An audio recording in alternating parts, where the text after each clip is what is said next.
Very good evening to all. అందరూ ఎవరి పనుల్లో వాళ్ళు ఉన్నారు, ఆడతా పాడతా. ఓకే, కాసేపు మీ చెవుని ఇలా పడేస్తే కాస్త నాలెడ్జ్ని గెయిన్ చేసుకోవచ్చు. వరల్డ్ ఎన్విరాన్మెంట్ డే గురించి ఎవరికైనా ఐడియా ఉందా? జూన్ 5th ఇది సెలబ్రేట్ చేయడం జరుగుతుంది. ఓకే, ఈరోజు మనం సెలబ్రేట్ చేసుకుంటున్నాం.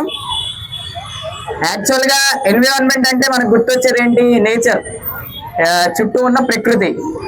ఆ రోజు మనం ఏం చేస్తాం? పొల్యూషన్ గురించి, అట్లానే డిఫారెస్టేషన్, చెట్లు నరకడం గురించి, ఇట్లా క్లైమేట్ చేంజ్ గురించి, ప్రకృతిలో వస్తున్న మార్పుల గురించి దాన్ని ప్రజలకి అవేర్నెస్ తీసుకురావడానికి ప్రయత్నిస్తాం. ఇప్పుడు వరల్డ్ ఎన్విరాన్మెంట్ డే రోజు. ఓకే, అప్పుడు మనం ఏమనుకుంటాం? మనం నేచర్ని ప్రొటెక్ట్ చేస్తున్నాం అనుకుంటాం, ప్రకృతిని మనం ప్రొటెక్ట్ చేసేస్తున్నాం అనుకుంటాం. ఓకే, యాక్చువల్గా ఏంటి? ప్రకృతే మనల్ని ప్రొటెక్ట్ చేస్తుంది, ప్రకృతే మనల్ని కాపాడుతుంది. ఎట్లాగా అని మనం చూసుకున్నట్లయితే ఎన్విరాన్మెంట్ డే సందర్భంగా importance of nature and it's usefulness to humans. Okay, ప్రకృతి యొక్క ముఖ్య ఉద్దేశం, అట్లానే దాని యూజ్ ఏంటి మనుషులకి అన్న దాని గురించి మాట్లాడుకుందాం.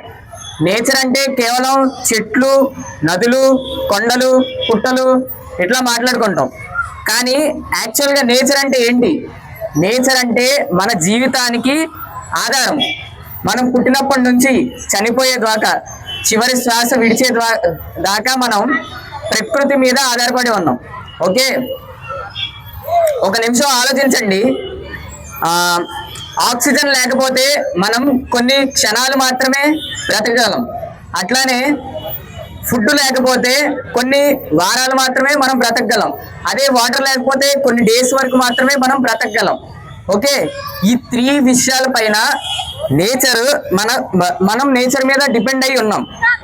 ఓకే, ఇప్పుడు మనం టెక్నాలజీలో ముందుకు వెళ్ళిపోయాం. ఆర్టిఫిషియల్ ఇంటెలిజెన్స్ గురించి తెలుసుకుంటున్నాం, సూపర్ కంప్యూటర్స్ తయారు చేస్తున్నాం, చాలా ముందుకు వెళ్ళిపోయాం. అదేవిధంగా ఒక న్యాచురల్గా ఒక ఆకును మనం తయారు చేయగలమా? ఒక పువ్వుని మనం తయారు చేయగలమా? అదంతా ఆర్టిఫిషియల్గానే ఉంటుంది. అట్లానే ఆక్సిజన్ ఉంటుంది కదా, ఆక్సిజన్ని కూడా మనం ఒక చెట్టు ఫ్రీగా ఇస్తుంది, దాన్ని మనం న్యాచురల్గా తయారు చేయలేకపోతున్నాం. ఓకే, నేచర్ మనకి రిసోర్సెస్ మాత్రమే కాదు, నేచర్ మనకి లైఫ్ లెసన్స్ కూడా నేర్పిస్తుంది. నేచర్ ఇప్పుడు సూర్యుడు చూడండి, సూర్యుడిని మనం అబ్జర్వ్ చేస్తే సన్ అనేది కరెక్ట్ టైంకి మనకి ఉదయించడం జరుగుతుంది. ఓకే, అప్పుడు సూర్యుడి నుంచి మనం ఏం నేర్చుకుంటున్నాం? పంక్చువాలిటీ, టైం సెన్స్ని నేర్చుకుంటున్నాం. అట్లానే చెట్టు ఉంది, చెట్టు మనకి ఏం నేర్పిస్తుంది? చెట్టు మనకి నీడనిస్తుంది, చెట్టు మనకి పండ్లనిస్తుంది, పువ్వులు ఇస్తుంది. ఓకే, దాని నుంచి మనం ఏం నేర్చుకుంటున్నాం? నిస్వార్థంగా జీవించడం అనేది నేర్చుకుంటున్నాం. ఓకే, పక్కన వాళ్ళకి హెల్ప్ చేస్తా జీవించాలనేది చెట్టు మనకి నేర్పించడం జరుగుతుంది. అట్లానే నదిని మనం అబ్జర్వ్ చేస్తే ఎప్పుడు ముందుకు వెళ్తుంది, వెనక్కి వెళ్ళడం అనేది జరగదు. ఎందుకంటే నది ఎందుకు ముందుకు వెళ్తుంది అంటే దాన్ని మనం చూసి నేర్చుకోవాలి. ఎన్ని కష్టాలు వచ్చినా, ఎన్ని నష్టాలు వచ్చినా కన్సిస్టెంట్గా మనం కూడా నదిలానే ముందుకు సాగాలి. ఓకే, వెనకపడకూడదు అని నది మనకి నేర్పిస్తుంది. అట్లానే అందుకే మనం నేచర్ని ఫస్ట్ టీచర్ అంటాం. కానీ నేచర్ ఇంపార్టెన్స్ని అర్థం చేసుకోవాలి. ఏ చెట్టును చూసో, నదిని చూసో కాదు, ఇంకా మన బయోడైవర్సిటీని చూసి కూడా మనం అర్థం చేసుకోవాలి. ఎందుకంటే ఎగ్జాంపుల్గా ఒక హనీబీస్ తీసుకోవడం జరుగుతుంది. హనీబీస్ అంటే ఏంటి? తేనెటీగలు. తేనెటీగలు ఎంత ఇంపార్టెంట్ అంటే మానవ మనుగడకే ఇంపార్టెంట్ అది. తేనెటీగలు ఒక ప్రక్రియ చేస్తాయి అన్నమాట. హనీని సేకరించేటప్పుడు పాలినేషన్ అనమాట. ఓకే, ఒక పువ్వు నుంచి పాలన్ గ్రెయిన్స్ తీసుకొని ఇంకో పువ్వుకి దగ్గరికి తీసుకొని వెళ్తాయి అనమాట. ఓకే, పాలన్ గ్రెయిన్స్ వల్ల, పాలినేషన్ అనే ప్రాసెస్ వల్ల రీప్రొడక్షన్ జరిగి మన ఫుడ్ అనేది మనకి రావడం జరుగుతుంది, పండ్లు అవి. ఓకే, అదే హనీబీస్ కనుక లేకపోతే ఈ ప్రక్రియ అనేది ఆగిపోతుంది. టోటల్ ఒక చిన్న తేనెటీగ వల్ల భవిష్యత్తులో మన భోజనం మీద కూడా ప్రభావం పడుతుంది. ఓకే, అలానే పక్షులు ఉంటాయి కదా, పక్షులు ఏదన్నా ఫ్రూట్స్ తిన్నప్పుడు అవి సీడ్స్ ని డైరెక్ట్ గా డైజెస్ట్ చేసుకోవు. ఆ సీడ్స్ ని డైరెక్ట్ గా అవి రెట్ట వేసినప్పుడు డైరెక్ట్ భూమిలోకి వెళ్ళి ఆ సీడ్స్ అనేవి చెట్టుగా మారుతున్నాయి. ఓకే, అదే పక్షులు కనుక లేవనుకోండి చెట్లు ఉండవు. చెట్లు లేకపోతే ఇట్లానే వేళ్ళు పెరిగిపోతాయి.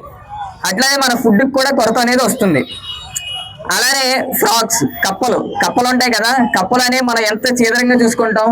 యాక్చువల్ గా ఫ్రాగ్స్ కొన్ని లక్షల ఇన్సెక్ట్స్ ని తింటాయి అనమాట. ఓకే, అదే ఫ్రాగ్స్ కనుక లేవనుకోండి ఆ లక్షల ఇన్సెక్ట్స్ ఏమైతాయి, పంటలకు పట్టేసి పంటలు నాశనం చేసేస్తాయి. ఫుడ్ అనేది మళ్ళీ కొరత వస్తుంది.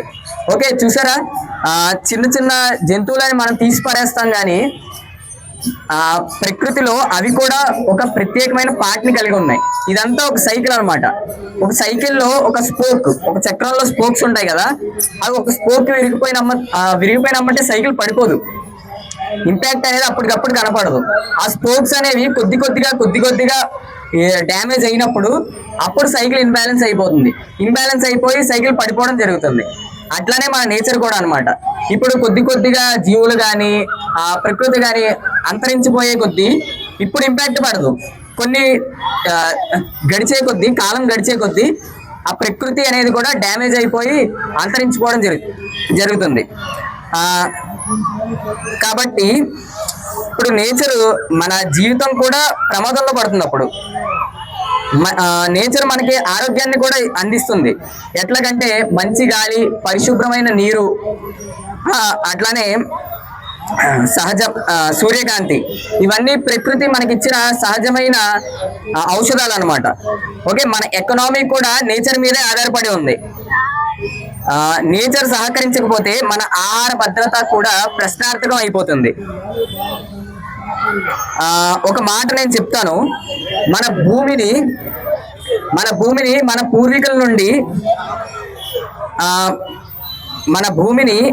పూర్వీకుల నుండి మనం తీసుకున్నాం. ఎందుకు? మన కోసం మాత్రమే కాదు, మన పిల్లల కోసం కూడా. మన తర్వాత వచ్చే తరం నుండి మనం అప్పుగా తీసుకున్నాం అనే బాధ్యత మనం కలిగి ఉంటే మనం ఈ ప్రకృతి మనం కాపాడుకోగలం. కాబట్టి ఈ వరల్డ్ ఎన్విరాన్మెంట్ డే సందర్భంగా మనం ఒక సంకల్పం చేసుకోవాలి. ఏంటంటే నేచర్ని ఒక రిసోర్స్ లా కాకుండా నేచర్తో ఒక రిలేషన్ మెయింటైన్ చేస్తే నేచర్ కూడా మనకి హెల్ప్ చేయడం జరుగుతుంది. ఓకే, ప్రకృతిని రక్షించాలి. అట్లానే ఒక లాస్ట్ కొటేషన్ చెప్పి నేను ఇక్కడ ముగించేయడం జరుగుతుంది. When the last tree is cut, the last river is polluted, and the last bee disappears, humanity will understand that money cannot create life. అంటే ఇక్కడ ఏం చెప్పడం జరుగుతుందంటే, ఎప్పుడైతే చివరి చెట్టు నరకబడుతుందో, ఎప్పుడైతే చివరి నది కలుషితం అయిపోతుందో, ఎప్పుడైతే చివరి తేనెటీగ కూడా మాయమైపోతుందో, అంతరించిపోతుందో, అప్పుడు మానవ జాతి తెలుసుకుంటది ఏంటంటే మనీ అనేది, డబ్బు అనేది ఒక జీవాన్ని సృష్టించలేదు అని. ఓకే, నేచర్ మన అవసరం కాదు, నేచర్ మన జీవితం. ఇక్కడితో నా యొక్క టాపిక్ ని ముగిస్తున్నాను. Thank you.